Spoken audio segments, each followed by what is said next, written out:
Greetings again, everyone, and welcome to another episode of OSI Today, the podcast featuring news and views from around the Office of Special Investigations. I'm Wayne Amon from OSI Public Affairs. August 1st, 2023 marks the 75th anniversary of OSI's inception. Throughout the year, the command is commemorating the occasion based on the theme, Inspired by Our Past, OSI's Future Starts Today. And with me to discuss how the OSI Center fits into that scenario is Center Senior Enlisted Leader, Chief Master Sergeant Matthew Veltri. Chief, welcome aboard of the program. Great to have you with us today. Thank you, sir. Thank you for having me. Let's kind of dive into a little bit of a history lesson, if we can. A 2018 memorandum from the Air Force, then Air Force Vice Chief of Staff General Stephen W. Wilson, approved an organizational merger to activate the center. Now, could you please elaborate briefly on what areas merged to create the current center construct? Sure. So to oversimplify it, it was Region 7 and the Icon Squadron. And a Now, lot of people ICON, probably, now for our novice listeners, ICON stands for what? the Investigations, Collections, Operations Nexus. Okay. And so those two things, so ironically, the Icon Squadron was aligned under Region 7 at one point Mm-hmm. as one of Region 7's squadrons.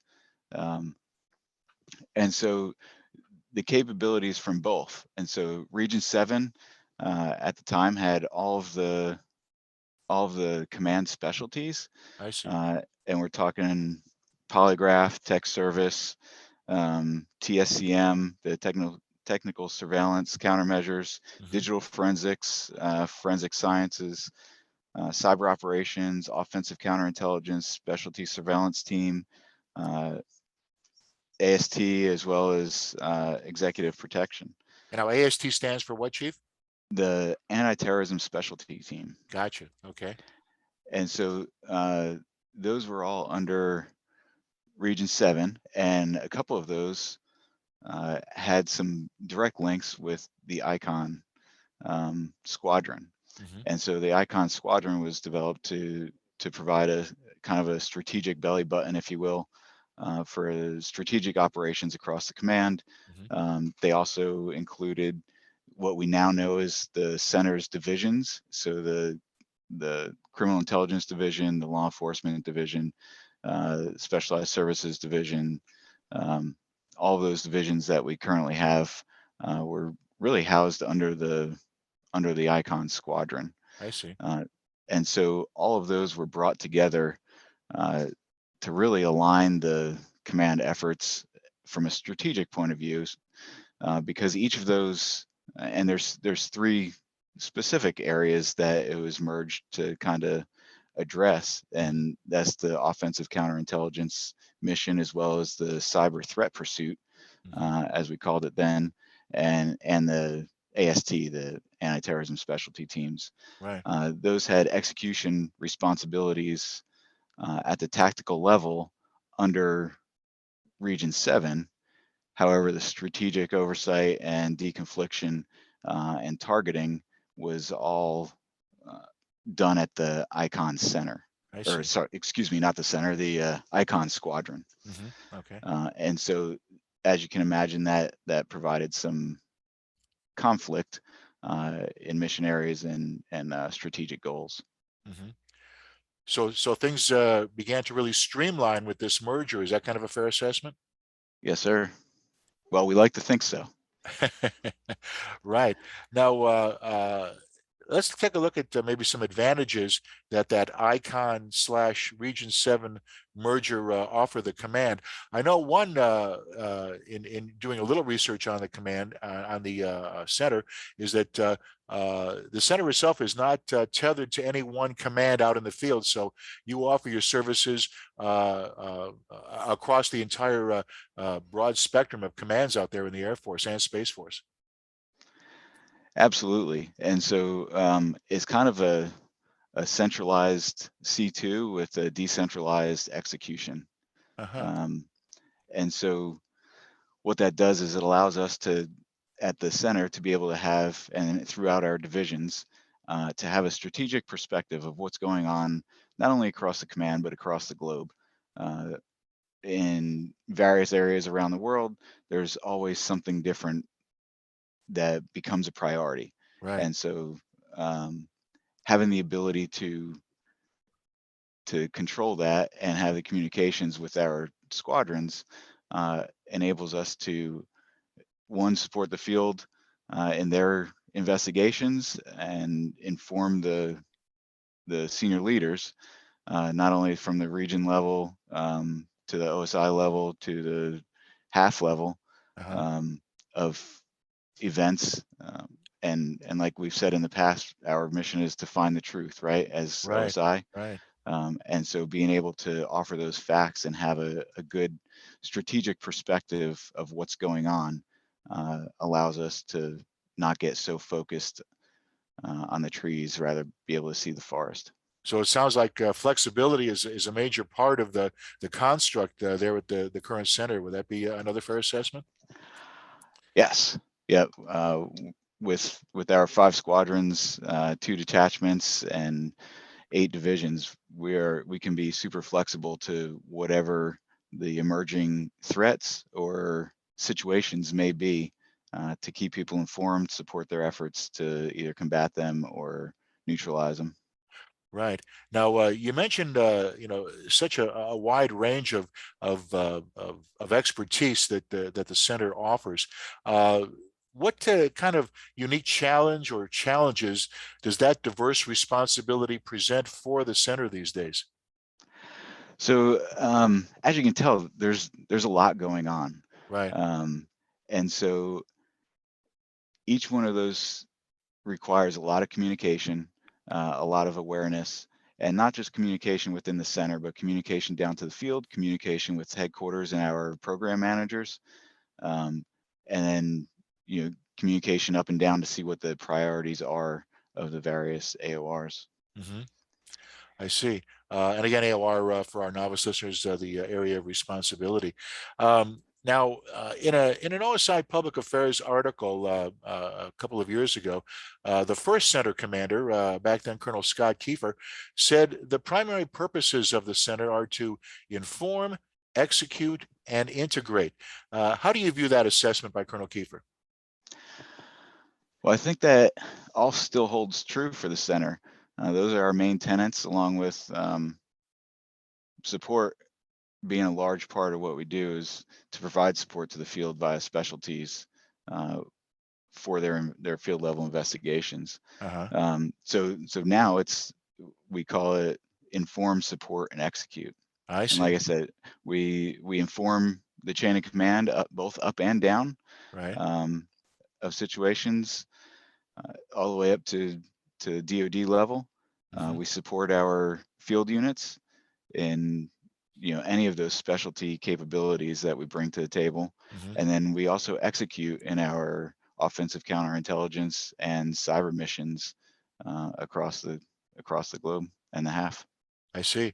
Now, obviously, with such a massive responsibility, you folks in the center are a real kind of like a one-stop shop, kind of a 24/7 operation.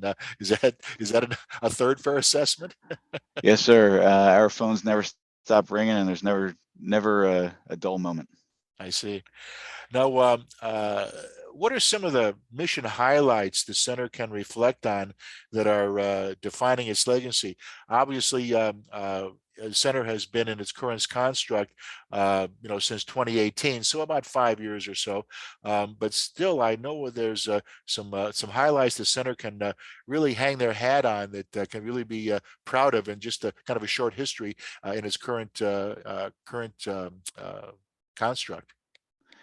Yeah, so I think our response to major incidents, how our threat response division works with field leaders, liaison officers, and other law enforcement and counterintelligence partners to quickly resolve issues is one of the greatest things that we can do. They're plugged in all over the place, Uh-huh. and kind of a whole of government approach. Um, Also, the teams have developed strategic counterintelligence initiatives, garnering whole of government support and focus. One of the initiatives that that came along about the same time as the center is Spartan Citadel, and that's our Hmm, tech protect efforts, I see. um, trying to get as far left of the bang, if you will, Right. um, as we possibly can. And so just to protect something that's introduced to our inventory is no longer good enough, because oftentimes those things are compromised long before they even get to us.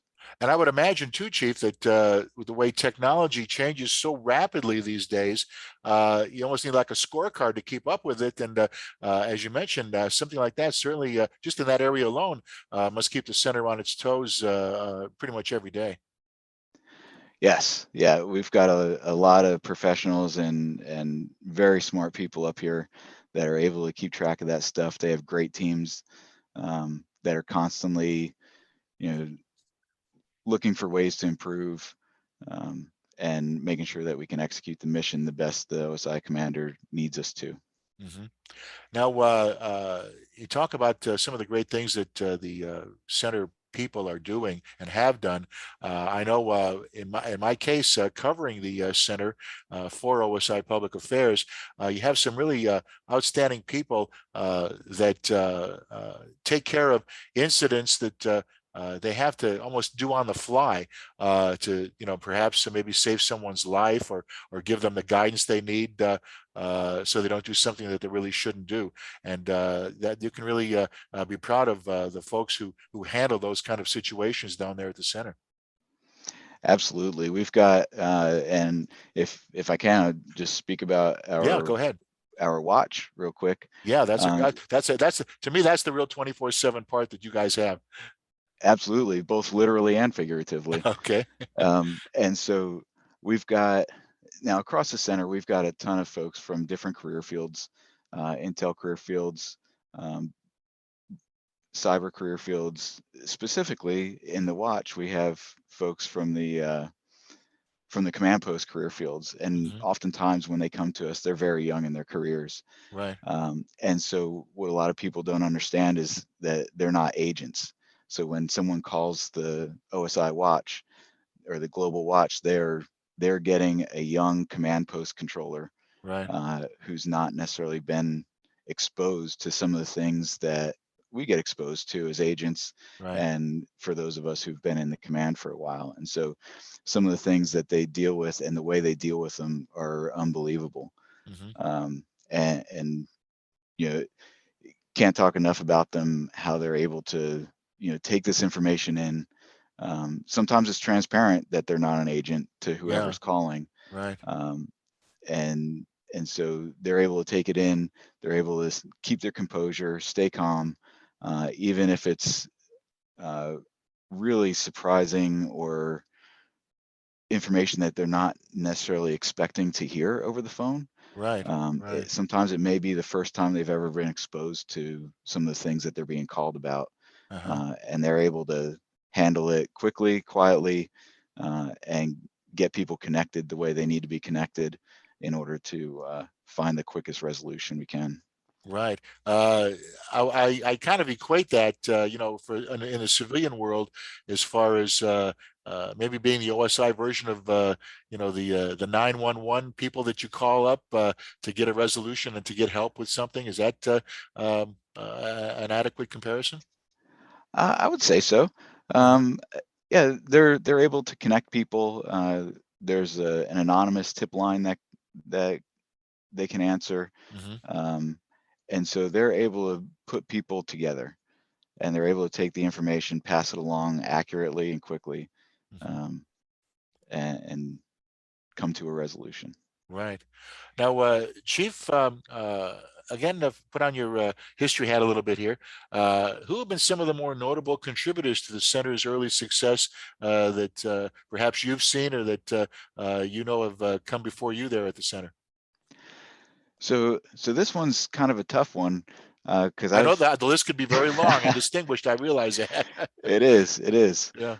And so as I've been looking at the center creation and throughout my career, I've really kind of just kept my head down and not really pay attention to what other people were doing, Uh-huh. just kind of focused on my own thing. So so it was educational to go back through our founding documents and see who really played played some significant roles. Right. Obviously, the commanders, all the commanders that have commanded the center since its Mhm. inception, Right. uh, it really begins with them. They set the environment, they give a vision, and they allow the folks to pursue that. Being able to think outside the box, do things, some unique ways in some cases. Right. And so I think the commanders really are the ones who set the tone for all of that. Hmm. Specifically, Colonel Kiefer, uh, when he was asked to stand it up, and he was the first one. Right. Um, I think his vision really set set the ball in motion for what the center has become and Right. is going to continue to become. Right. I would also say that, uh, and I say this because I followed him, Okay. Chief Gao. His contributions were super significant. His vision on how we could get after a mission set or problem set, Right. and with the limited resources that we have, he was able to find external ways to get the resources we need. And by resources, I'm specifically talking about people. Right. Right. And so we've got some Air National Guard folks who work with us Uh-huh. out of the 192nd down at Langley. Right. And so they've been working with us for the past several years and doing an incredible job. And it was Chief Gao's vision that really kind of opened things like that up as Right. possibilities. And then, of course, you can't talk about the center without talking about Jack Angelo. Uh-huh. Uh, so he was really the father of Spartan Citadel, Okay. and our Tech Protect mission. Um, and he's really evolved it and looking at a problem set from a different perspective that allowed us to get as far left as we can, uh, Uh-huh. to combat some of the threats that we're facing today. Right. And of course, Chief Gao has gone on to become the OSI command chief. So another center success story. Yes, sir. Yes, sir. Now, Chief, how do you envision the future of the center? Putting on your or rubbing your crystal ball there a little bit. How do you see the center down the road? So it's really hard to say. I think the center is going to continue to evolve. I know every day we're having conversations on how we can make things better, how we can increase the synergy between the field, the center, and other equities across the DAF and DoD, Uh-huh. not to mention our international partners. Right. And so just trying to figure out what right should be for the Uh-huh. time that it needs to be. And so what was good for yesterday is probably not going to be good for tomorrow. Yeah. And our ability, you mentioned flexibility earlier, Sure. our ability to be flexible to the threats, the problem sets, and the things that the DAF leadership wants us to get after. I think that's going to be key as we evolve into the future. And of course, supporting not only the Air Force but the Space Force throughout Yeah. their law enforcement issues and Hmm. and counterintelligence concerns, uh, and competing with our near peer or peer competitors. Right. Um, it's going to be a constant evolution, I think. Yeah. Sounds like a lot of moving parts are involved with this, Chief, and so you kind of keep your head on a swivel, I guess. Yes, sir. It's a lot to take in, um, but there's a lot of us up here, and for good reason, Uh-huh. because no single person could be able to uh, have the awareness and the wherewithal to be able to address all of these issues independently, um, as they emerge. Right. Now, Chief, before we wrap things up today, is there anything else you'd like to add about being part of OSI's 75th anniversary observance? Well, I'm flattered that you asked me to be here. Hopefully, I provided some good information and a little bit of context to Hmm. to the center and how our role um, merges with everyone else's roles across the command in the Air Force and Space Force. Um, I'm looking forward to the 75th anniversary observances throughout the year. It's pretty amazing if you look back 75 years. Yeah. Um, Just and what? and Just 1 year younger than the Air Force itself. that's right. That's Yeah. right.